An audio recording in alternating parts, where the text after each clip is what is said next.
see oli Ameerika näituse auto ja mina tõin ta näituselt ära.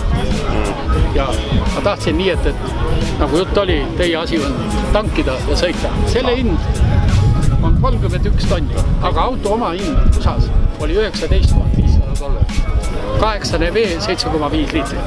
Nõuka ajal oli Silli veoautomootor. See on odavam ja selle tõttu see on nagu 19.